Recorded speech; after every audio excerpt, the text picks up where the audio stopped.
Berdimuhammedow Yaponiya sapar edýär. Türkmenistanyň prezidenti Gurbanguly Berdimuhammedow Yaponiya iş saparyny amala aşyrýar. 21-23 oktýabrda Türkmenistanyň prezidenti Gurbanguly Berdimuhammedow Yaponiya 3 günlük iş saparyny amala aşyrýar. Bu barada Türkmenistanyň döwlet habarlar agentligi habar berýär.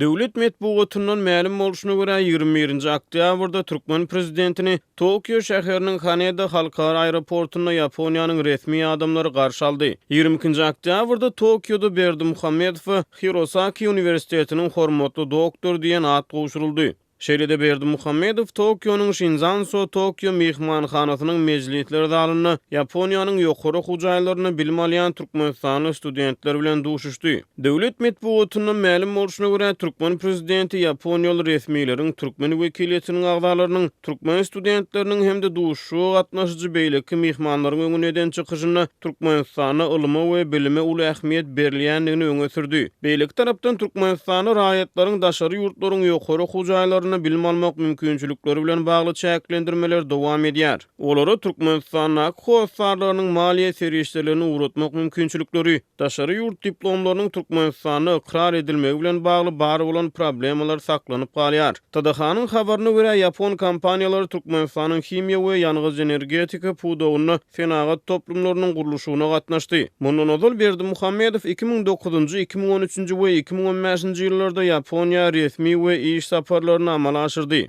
2015-nji ýylyň oktýabryna Yaponiýanyň premier ministri Shinzo Abe Merkez Aziýa ýurtlaryna eden saparynyň çägini Aşgabatda barypdy. Soňky ýyllarda Yaponiýa Merkez Aziýa ýurtlary bilen sewit derejesinde Merkez Aziýa goşmak Yaponiýa hyzmatdaşlygynyň çägini gatnaşyklary ösdürýär. Yaponiýa bilen Türkmenistanyň arasyna diplomatik gatnaşyklar 1992-nji ýylyň aprelinde ýola goýuldy.